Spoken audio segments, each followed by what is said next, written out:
நம்ம சேனல் பார்க்குற எல்லாருக்கும் வணக்கம். இன்றைக்கி நம்ம ஒரு லைனிங் ப்ளவுஸ் எப்படி தைக்கலான்றதை தான் பார்க்கலாம்.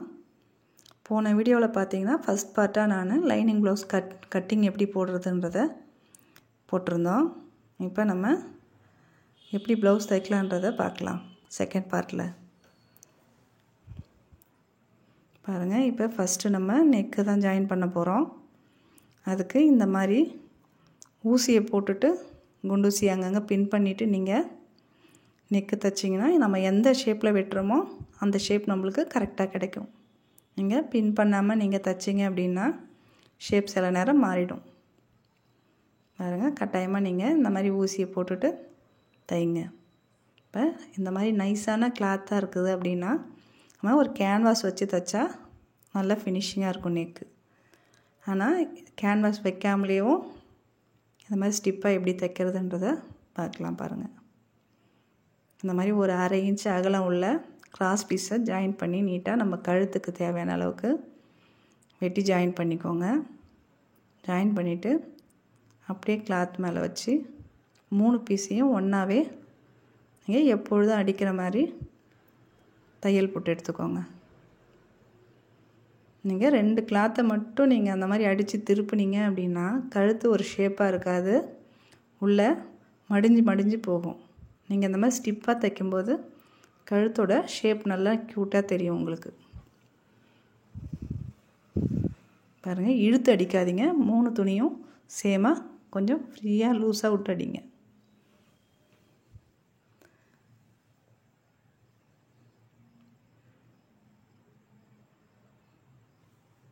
பாருங்கள், எக்ஸ்ட்ரா இருக்கிற பீஸ் எல்லாத்தையும் வெட்டி எடுத்துக்கலாம்.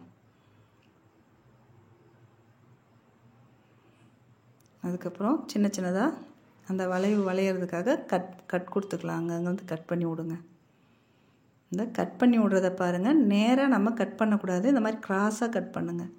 நேராக நீங்கள் கட் பண்ணிங்க அப்படின்னா பிரியறதுக்கான வாய்ப்பு அதிகம். இந்த மாதிரி கிராஸாக கட் பண்ணிங்கன்னா பிரிஞ்சு வராது. பாருங்கள், படிமான தையல் போட்டுக்கோங்க. நம்ம ஜாயின் பண்ண கிளாத் பாருங்கள், லைனிங் துணியை ஒட்டி இருக்கணும். 2 துணி சுருக்கம் இல்லாமல் இழுத்து பிடிச்சிட்டு படிமான தையலை போடுங்க.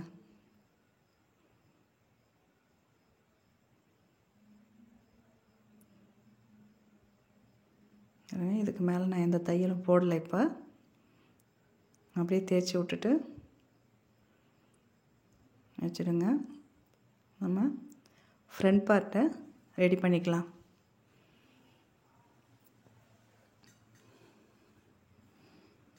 பாருங்கள், இதுலேயும் நம்ம ஊசியை போட்டுட்டு அதுக்கப்புறம் நெக்கை அது மாதிரி பீஸ் வச்சு தைச்சிக்கோங்க. இந்த பீஸ் வைக்கிறதுக்கு முன்னாடி நம்ம அளவு ப்ளவுஸ் எடுத்து நெக்கு நம்ம சரியாக இருக்கான்னு பார்த்துட்டு நீங்கள் அடிக்கலாம். ஏன்னா கம்மியாக இருந்தாலும் கொஞ்சம் பீஸை நம்ம வெட்டிக்கலாம். அதிகமாக இருந்தால் கொஞ்சம் கட் பண்ணி விட்டுறலாம். கம்மியாக இருந்தால் நம்ம கழுத்தை கொஞ்சம் அகலப்படுத்திக்கலாம்.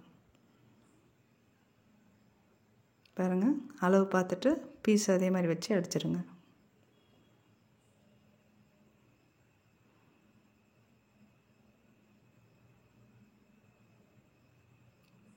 பாருங்கள், 2 பீஸையும் நம்ம அது மாதிரி அடித்து எடுத்துட்டு எக்ஸ்ட்ரா பீஸ்லாம் கட் பண்ணிவிட்டு அதே மாதிரி கட் கொடுத்துட்டு படிமான தையல் போட்டு எடுத்துக்கோங்க.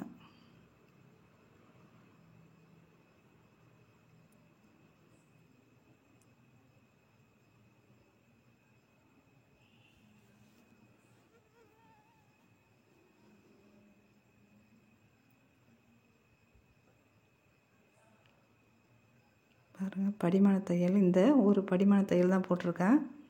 அடுத்து ஷோல்டர் ஜாயின் பண்ணிவிட்டு எப்படி படிமான தையல் போடுறேன்னு பாருங்கள். இந்த ஷோல்டர் ஜாயின் பண்ணுறதை கவனமாக பாருங்கள்.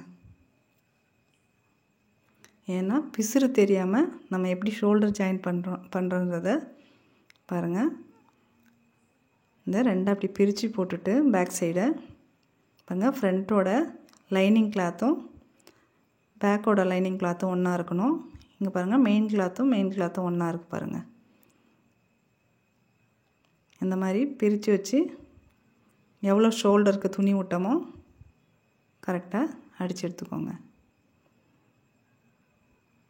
பாருங்கள் ப்ளஸ் மாதிரி கரெக்டாக வரணும், எதுவும் பரட்டி வரக்கூடாது. இந்த பக்கமும் அது மாதிரி வச்சு அடிச்சுக்கலாம். மாறிடக்கூடாது, கரெக்டாக மெயின் கிளாத்னால் மெயின் கிளாத்தோடு இருக்கணும், லைனிங்னால் லைனிங்கோடு இருக்கணும். முக்கியமாக இந்த சென்டர் பகுதி பாருங்கள், ரெண்டுமே கரெக்டாக ஜாயின் பண்ணுற மாதிரி பாருங்கள்.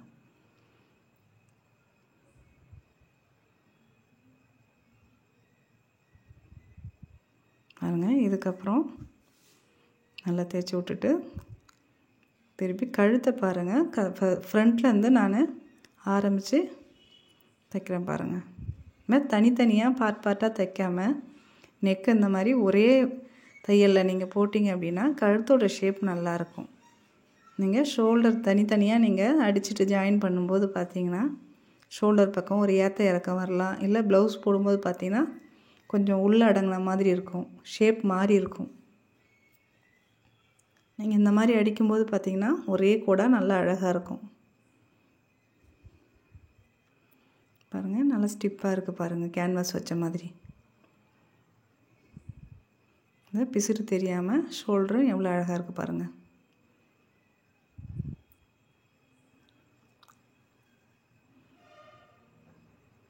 இப்போ அப்படியே அட்டாச் பண்ணிவிடுவோம், எல்லா துணியும் வச்சு பேக்கு ஃப்ரண்ட்டையும் தையல் போட்டு எடுத்துக்கோங்க.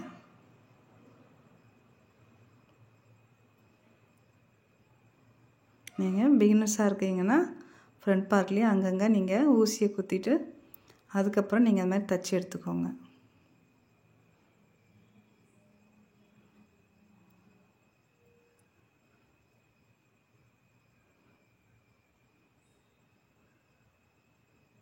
பொறுமையாக வீடியோவை கடைசி வரைக்கும் ஸ்கிப் பண்ணாமல் பாருங்கள். பிகினர்ஸாக இருக்கிறவங்களுக்கு இதை எப்படி நான் சின்ன சின்ன டிப்ஸ் எல்லாம் எவ்வளோ சொல்கிறேன்றதை பாருங்கள். ஒவ்வொரு இடத்துக்கும் நீங்கள் அந்த மாதிரி தைச்சிங்கன்னா ஒரு நல்ல ஒரு எக்ஸ்பீரியன்ஸ் டெய்லர் தைக்கிற மாதிரி ப்ளவுஸ் உங்களுக்கு அமையும். பாருங்கள், இந்த எக்ஸ்ட்ரா பீஸ் எல்லாத்தையுமே கட் பண்ணி எடுத்துக்கலாம்.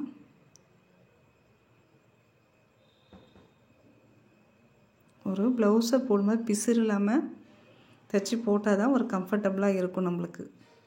பாருங்கள், எந்தெந்த இடத்துல பிசுறு தெரியுதோ முடிஞ்ச வரைக்கும் நம்ம பிசுறு தெரியாமல் அடிக்கணும். இப்போ பின் முதுகு கீழே பார்த்தீங்கன்னா இடுப்பு பக்கம் அப்படியே திருப்பிடுவாங்க அடித்து 2 துணியை. அப்படி பார்த்தீங்கன்னா ஒரு ஸ்டிப்னஸ் இருக்காது. இப்போ நம்ம குண்டாக இருந்தாலும் சரி, ஒல்லியாக இருக்கிறவங்களும் சரி, நம்ம குனிஞ்சு நிமிந்து வேலை செய்யும்போது சுருண்டு வரும் துணி. இந்த மாதிரி சுருண்டு வராமல் இருக்க இந்த மாதிரி பீஸ் கொடுத்து தையுங்க.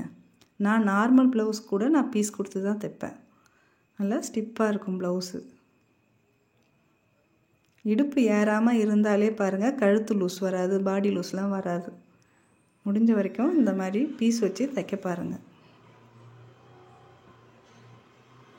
நான் அந்த பார்டர் சைஸ்க்கு, ஏன்னா சின்னதாக வச்சா பார்டரோட குறுக்கில் தையல் தெரியும், அந்த பார்டர் சைஸ்க்கு நான் பீஸ் வச்சு தைக்கிறேன்.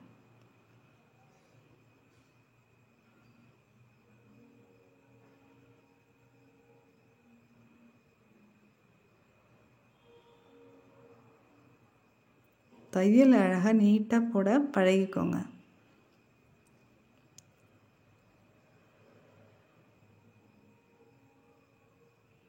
ஒரு ப்ளவுஸை பார்க்கும்போதே நம்மளுக்கு தெரியும் இது நம்மளுக்கு ஃபிட் ஆகும் அப்படின்னு.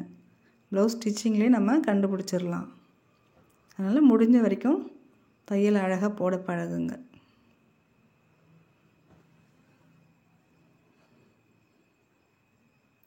பாருங்கள், அப்படியே ஸ்டிப்பாக இருக்குது பாருங்கள்.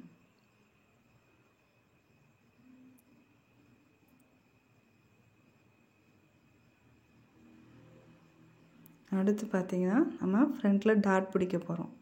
இப்போ இந்த டாட் பிடிக்கும்போது நம்ம சில நேரம் என்ன செய்யும், பேக் சைடில் பார்த்திங்கன்னா கரெக்டான அளவு பிடிச்சிருவோம், ஃப்ரண்ட்டு கிளாத்தில் பார்த்திங்கன்னா சரியாக பதியாது, தூக்குன மாதிரி தெரியும்.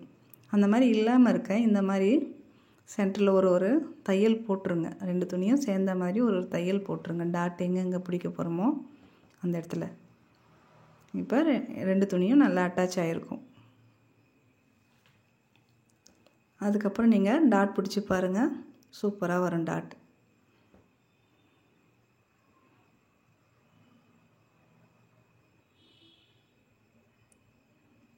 பாருங்கள், இந்த மெயின் டாட் பிடிக்கிறதையும் பிசுறு இல்லாமல் எப்படி மடித்து தைக்கலாம் பாருங்கள். இந்த மாதிரி டாட் பிடிச்சிட்டு அந்த பிசுரை உள் பக்கமாக கிராஸாக அழுத்தி விட்டுட்டு ஒரு தையல் போட்டு எடுத்துக்கோங்க. பட்டி தைக்கும்போது கூட மடித்து விட்ற வேலை இருக்காது உங்களுக்கு.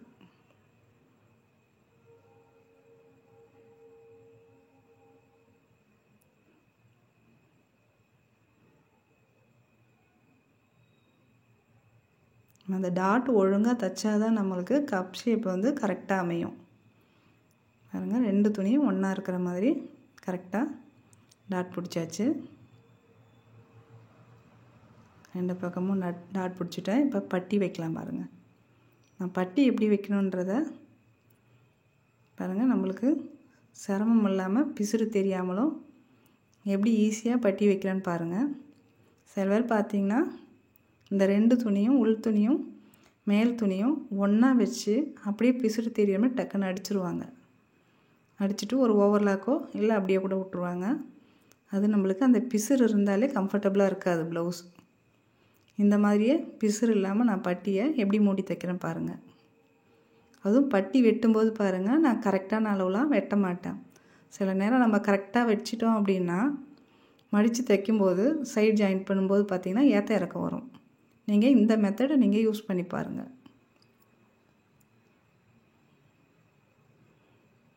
பாருங்கள், அந்த டாட் உங்களை பார்த்த மாதிரி மடித்து விட்ருங்க. இந்த மாதிரி மூடி தைங்க. உள் பக்கம் லைனிங் துணியும் மேல் பக்கம் மெயின் கிளாத்தையும் வச்சு அடிச்சுட்டு திருப்புங்க. பாருங்கள், இங்கேயும் கட் கொடுத்துக்கிறேன். கொடுத்துட்டு படிமான தையல் போட்டுக்கோங்க.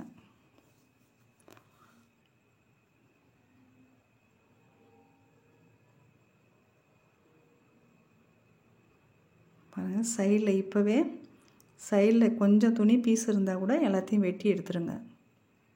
நம்ம பட்டிலாம் மடித்து தைச்சிட்ட அப்புறம் நம்ம கட் பண்ணக்கூடாது, சரியாக ஈவனாக வராது. பாருங்கள், எந்த அளவுக்கு ஒரு பிசுறு இல்லாமல் இருக்குது பாருங்கள். இப்போ எப்படி நான் பட்டி மடித்து தைக்கிறேன்னு பாருங்கள். அளவு கரெக்டாக நம்ம இந்த மாதிரி தைக்கும்போது ஒரு டென்ஷன் இல்லாமல் இருக்கும். நம்மளுக்கு கூட குறைய எதுவுமே வராது. பாருங்கள், பேக் சைடோட சைடு எடுத்துக்கோங்க. சைடில் வச்சு ஃப்ரண்ட்டையும் வச்சு ஃப்ரண்ட்டோட சைடும் பேக்கோட சைடும் ஒன்றா வச்சு பாருங்கள். நம்ம ஏற்கனவே பேக் சைடு கரெக்டான அளவு எடுத்து மடித்து தைச்சி வச்சாச்சு. இப்போ அதனுடைய அளவை கரெக்டாக வச்சு மார்க் பண்ணிக்கோங்க. ஃப்ரண்ட்டில் பார்த்தீங்கன்னா கொக்கி பட்டி பக்கம் எதையும் அளவு எடுத்து மார்க் பண்ணிக்கோங்க. இப்போ மீறுற துணியை அப்படியே மடித்து வச்சு தைச்சிருங்க. ஒரு 1.5 இன்ச் அளவு எக்ஸ்ட்ரா இருந்தால் போதும் துணி. அந்த துணி இருந்ததுன்னா அதுக்கு அதிகமாக இருந்தாலும் நீங்கள் வெட்டிடலாம். இப்போ இந்த கரெக்டான அளவுக்கு வச்சு பீஸ் கூட நம்ம லைனிங் துணியை வச்சு கூட பீஸ் வச்சு கூட பேக்கில் வச்ச மாதிரியே வச்சும் தைக்கலாம். நிறைய இதுக்கு இம்பார்ட்டன்ட் கொடுக்க மாட்டாங்க. பட்டிக்கும் சரி பேக் சைடில் இருக்கிற இடுப்பு பகுதிக்கும் நீங்கள் பீஸ் வச்சு அடித்து பாருங்கள், ப்ளவுஸ் சூப்பராக இருக்கும். பாருங்கள், ஒரு படிமான தையலும் கொடுத்துருங்க. அந்த துணி சுருண்டு வராமல் இருக்க பட்டி ஓரத்தில் படிமான தையலும் கொடுத்துருங்க. பாருங்கள், ஸ்டிப்பாக பட்டி எந்த அளவுக்கு ஸ்டிப்பாக இருக்குது பாருங்கள்.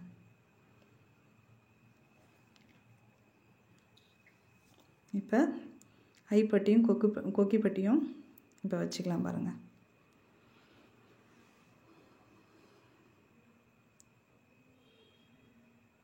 இப்போ கொக்கி பட்டி மேலே கழுத்தை நம்ம பிசுறு மூடி அடித்ததுனால எக்ஸ்ட்ரா மேல் பக்கமும் ஒரு 1/2 இன்ச்சு மேலே விட்டு தைங்க, கீழ்ப்பக்கமும் ஒரு 1/2 இன்ச்சு விட்டு தைங்க. அதே மாதிரி பாருங்கள், இதை 2ஆக மடித்து வச்சு அடிங்க. ஒத்தையாக வச்சு திருப்பி மடிக்கும்போது நம்மளுக்கு சைஸ் கரெக்டாக வராது. இது மாதிரி 2ஆக வச்சு துணியை மடித்து அடிச்சுட்டு படிமான தையல் போட்டு மடித்து அடிச்சுக்கோங்க. பாருங்கள், பிசுறு மூடி அடிச்சுக்கோங்க.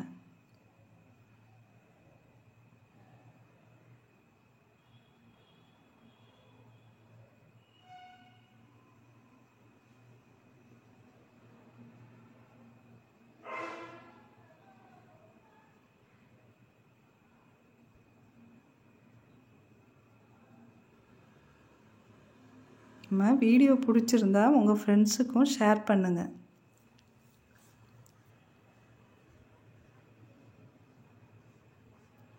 பாருங்கள், இந்த பக்கத்து பட்டி அது ஃப்ரண்ட்டில் வச்சு பேக்கில் திருப்பணும். இது பேக்கில் வச்சு ஐப்பட்டி ஃப்ரண்ட்டில் திருப்ப போகிறோம். ரெண்டுமே ஆப்போசிட்டாக தான் இருக்கும். பாருங்கள், இதுவும் மேலே அரைஞ்சி கீழே அரைஞ்சி துணி விட்டு தான் தைச்சிருக்கேன் பிசிறு முடி தைக்கிறதுக்கு. பாருங்கள், முக்கியமாக ஐப்பட்டி பார்த்திங்கன்னா ஒரு 1.5 இன்ச்சாவது 1.25 to 1.5 இன்ச்சாவது அகலம் இருக்கணும். அப்போ தான் நம்ம ப்ளவுஸ் போடும்போது கேப் விடாமல் இருக்கும் சென்டரில். முக்கியமாக ஒரு 36 சைஸ்க்கு மேலே இருக்கிறவங்களுக்கு 1.5 இன்ச்சு மாறாமல் வைங்க. நீங்கள் தச்சு பார்த்துட்டு பாருங்கள், அப்போ புரியும் உங்களுக்கு. சின்னதாக வச்சா என்ன ட்ரபிள் வருது, இந்த மாதிரி பெருசாக வைக்கும்போது எப்படி இருக்குன்றத நீங்கள் தச்சு பார்த்தா தான் தெரியும்.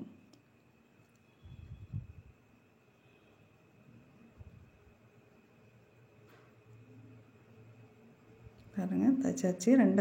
ரெண்டாவது ஒரு படிமான தையல் போட்டு 2 தையலாக போட்டிருக்கேன். அவ்வளோதாங்க, சரியாக இருக்குது. நம்ம அடுத்த பார்ட்டில் நான் சைட் ஜாயின் பண்ணுறதும் கை ஜாயின் பண்ணுறதும் அடுத்த பார்ட்டில் போடுறேன். இந்த பார்ட் உங்களுக்கு பிடிச்சிருந்ததுன்னா லைக் பண்ணுங்கள், ஷேர் பண்ணுங்கள், கமெண்ட் பண்ணுங்கள். மறக்காமல் சப்ஸ்கிரைப் பண்ணுங்கள். நம்ம வீடியோவை தொடர்ந்து பார்த்ததுக்கு நன்றி.